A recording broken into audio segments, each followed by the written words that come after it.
Hello, beautiful beings. So I recorded a video yesterday about, to the person that I've been perceiving to be my twin, and it felt really good at the time.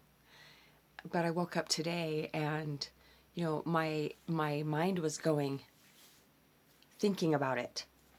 And so I got really present with it and said, make it plainly obvious if I should erase that video or not, and went about my business. And yep, I went and erased it. Because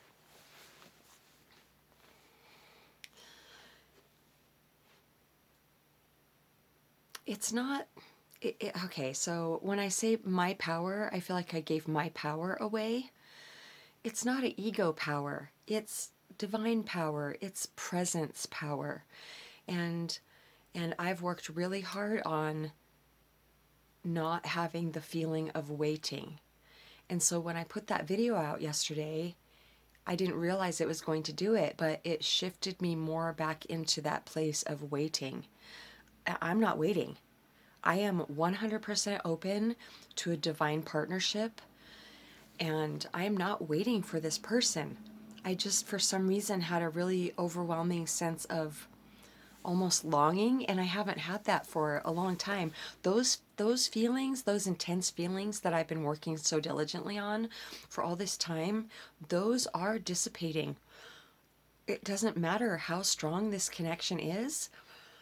The longer it goes without any type of reciprocation, it is automatic. Well, if the person that has been the one that has been waiting,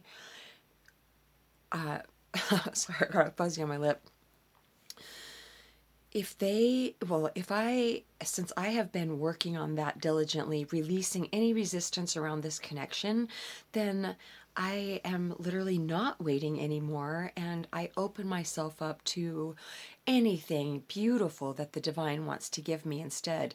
But if I'm holding on, then I'm blocking it, and I will not do that. I did that for long enough because I was every fiber of my being was convinced that this person felt the exact same way, even though he never ever had the courage to say it.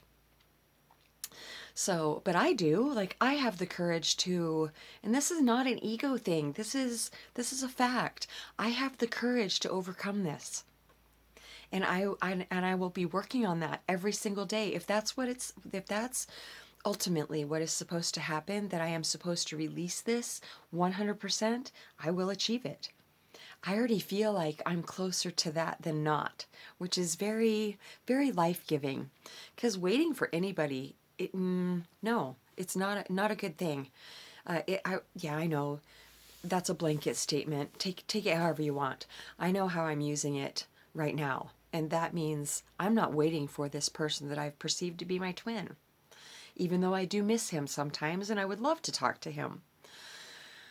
But right, yeah, they're saying.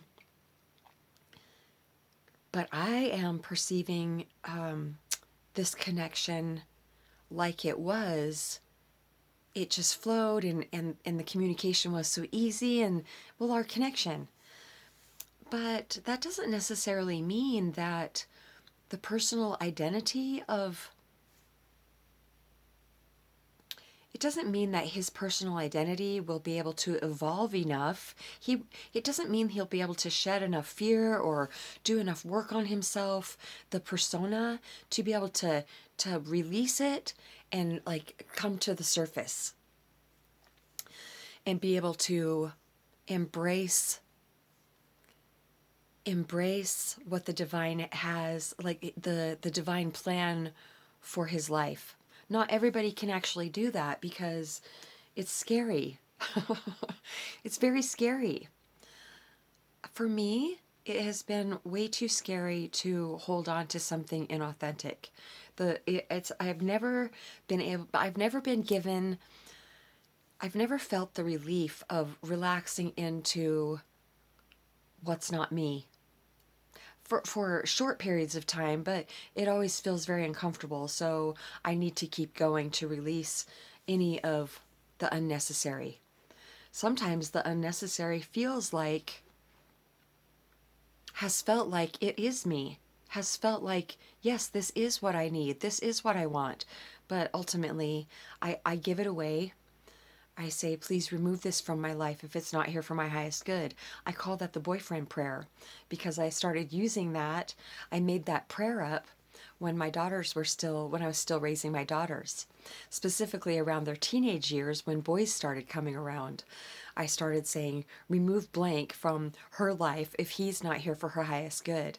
Now, so many people I've been able to share the boyfriend prayer with. Some people won't use it. I always ask permission. Can I say the boyfriend prayer for you, or would you like to hear the boyfriend prayer? And they're like, "Oh yeah." And I tell them and they're like, "No, no, no. No, I don't want you to use it," which tells me that intuitively they know that it'll work and that that person is supposed to be removed from their life. I have used the boyfriend prayer on, oh, I almost just said your name. On the person that I have perceived to be my twin for many, many, many, many times.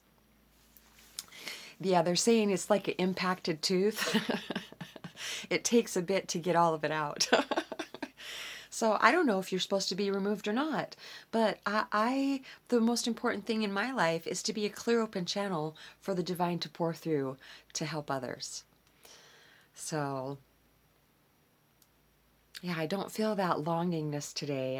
It's beautiful because if I don't say no, I shouldn't be feeling like this, or no, you shouldn't make that video, whatever, that's blocking me. I have to be able to be open and it doesn't matter what anybody thinks.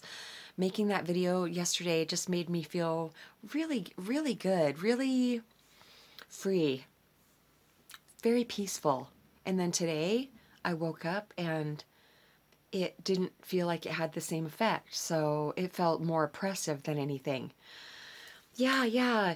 It could, and I also kind of felt like there was a bit of mind in there also wanting a response because he has come in on my YouTube channel twice now and communicated with me, and that was just so life-giving. But then again, it wasn't also because he wasn't able to be honest about, even though I know it was you, you still weren't you weren't able to. I was also interacting with fear, your fear.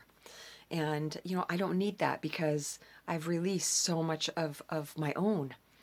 And, that's your job. And I kind of had that on me today, that expectation or that hope that you would be able to actually, be who you are and say, hi, yes, it's me, la la la, this is my name, and give me detailed examples of, because, I'm not going to trust in just anybody because people have watched my videos enough to know to be able to have enough information to pretend like it's you.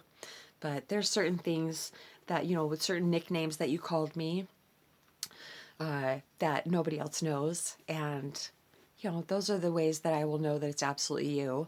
I do know, but I don't know. And that's fine. I do know that. I can trust my intuition. However, I have the gift of discernment also. I don't just trust anybody blindly because I think it may be. No, I'm always trusting my intuition. So, oh, I just feel so good today. I feel so free. I've been so tired lately. I'm sure a lot of people have been. I think that's it for now. Doozer and I get to go up and over Tea Kettle Mountain today to clean one of the places that I clean, and it's just such a beautiful drive. I drive 2 hours today, 1 hour to get there and 1 hour back, and recently I was able to ask for $15 for each way. So I'm getting paid $30 extra, $30 more just for gas, and I've been going up there. This is my second summer. Yeah, it's my second summer driving up there, and it feels like my third summer. I'm not sure, maybe, but anyway, 2 years now I've been working for them, and it was just so lovely that they were just like, yes. And I have another client that lives up there too, and I asked for the same thing, and immediately they said yes. And so I clean 3 properties up there, and so it's made a huge difference. I'm very, very grateful for it. And the ability to ask for what I need also. Okay, well, if you're struggling with anything today and it's just trapped in your head and you can't get out and it's making you cry, it's just you're not finding any resolution with it, please don't hesitate to reach out to us. We would love to see if we could help you with that. satsongwithmamag@gmail.com, or you could leave a comment in the comment section as long as it's nice. Love you so much.